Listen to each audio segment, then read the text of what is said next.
What is up, everybody? Hope you guys are doing well and welcome back to the channel. Today I am working on my 4-wheel camper Project M.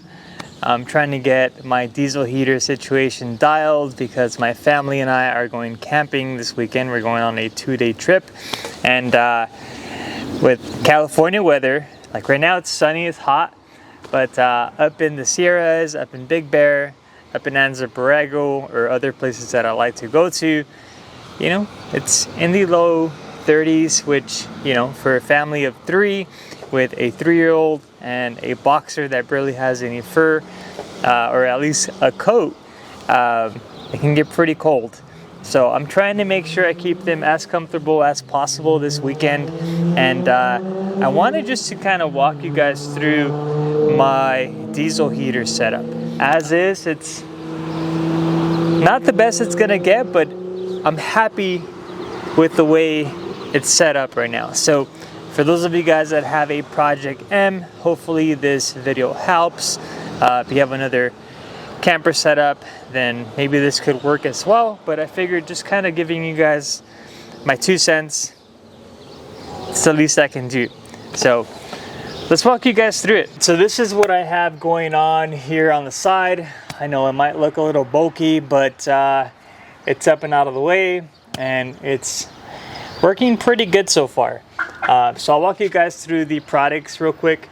Obviously we have the 1.5 gallon Rotopack, which keeps extra diesel. For the diesel heater, everything is mounted on a Prospeed rack, and this diesel heater here that you see is actually made by a company called Intoxventures. They basically put a Chinese diesel heater inside a Pelican box, keeps it rugged, element proof, and whatnot. The mount behind it is a system called the mounting system. They make mounts for diesel heaters, for Starlinks, and other products. The insert, we'll talk about it inside because I want to remove it and show it to you guys. The insert was done by one of my friends, Tony. I don't even think he's selling them, but you guys can hit him up on Instagram. I'll put his information down below. But it's worked great. Fits perfectly with the window. I don't have to worry about removing the screen or anything like that, or possibly damage the factory window from 4-wheel camper. But yeah, a little insert, works great. It's got a vent inside which you can move around and kind of, you know, position it to wherever you want that heat source. But yeah, this is just a quick little overview of what I'm running out here. How about we go inside and I'll show you guys that insert as well. All right, so we've made it inside. Here's the insert I was telling you guys about, and it fits perfectly with the 4-wheel camper window. I typically tend to put the insulation just the way I'm doing it now, and then I fold it. That way at least half of the window is insulated, and the only thing really being exposed is the vent with the heat coming in. But let me remove it and show you guys what it looks like. You just have to bend it and it pops right out. Looks like this. This thing is rad. If you guys saw my last insert that I made on that first trip when I took the camper out for the first time, it was made out of foam, and there's a lot of cold air going in, and it sucked. I like this one because it fits right in between the screen and the window. I'll show you guys how easy it is to insert it. You just bend it just a bit, you push it all the way to the left, and then you close your window, and that basically keeps it in place. It even just kind of seals the gap on the window, you know, to prevent less cold air from coming in. Again, big shout out to the homie Tony for making this for me. Yeah, pretty straightforward. The biggest priority right now is, of course, keeping the heat in, making tear down and setup easier at camp, and this is working for me right now. even just to store it or to remove it, simply just pop it out, close the window and lock it. And I just put this back here, put the insulation back over it, and we're done. When I'm ready to use it, obviously reverse the process, open the window and put the insert, feed the hose, which is easily accessible. You grab the hose from the outside, you insert it, and I mean, you guys get the point here. Now, to power the diesel heater, this particular model, which is again the Hcalory model, came with an AC port that looks like this.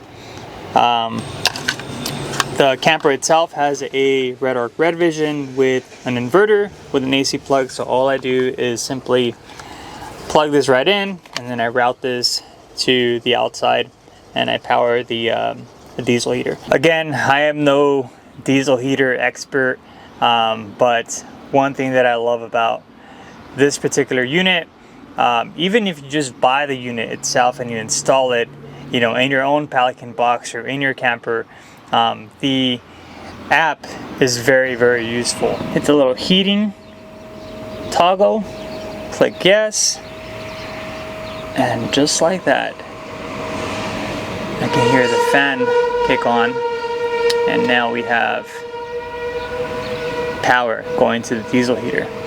Now, if I change mode here, I can actually change the temperature or the gear.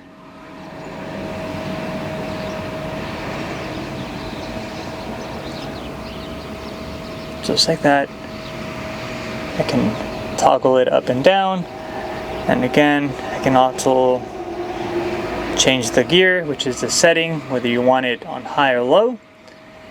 And if you look here, you'll also see a little altitude toggle, which you can click that and it basically just goes up and down on its own based on altitude. Now, if you're wondering how loud the diesel heater gets when it's mounted on the side of a Project M, it's really not that loud. If you've ever owned a diesel heater, you know that they do hum.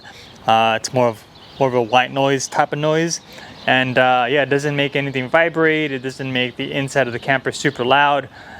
Surprisingly, it's pretty quiet, and I think the fact that it's on both the Molle plate that separates it from the wall of the camper, and it's also on a mount with these little rubber gaskets, I think that just kind of eliminates any type of vibrations or additional noise aside from the humming from the diesel heater. Now, if you're like me, I'm not a big fan of, you know, having everything installed if I'm driving my truck around town. So a cool feature of this mounting system here, it does have a quick disconnect. So it's got a pin up here that you pretty much pull up, and this gives you the ability to fully remove the diesel heater or whatever it is that you're mounting with this plate system. You can put it away and reinstall it when you're going to be hitting the trails. To mount it, place it, line it all up, and just like that, the diesel heater is back and ready for action. Well guys, this pretty much sums up today's video. If I can be completely honest with you guys, I didn't even plan on making this video.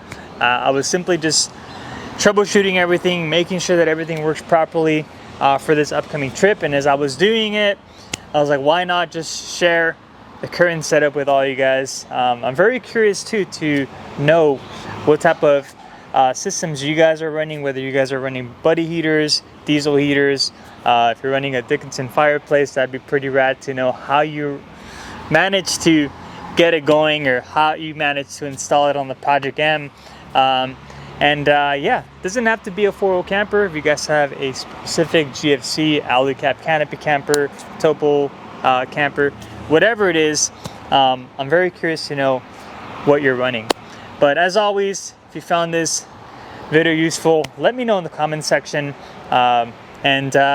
yeah, if you guys have any other questions regarding my camper, anything else that you've seen in my other videos that you'd like to know more about, just let me know. I'm here to help. I'm just another outdoor enthusiast that loves camping probably as much as you do if you're watching this video. So yeah, again, I'm here to help with whatever I can. As always, thank you guys so much for watching, and I'll catch you guys in the next video. Peace.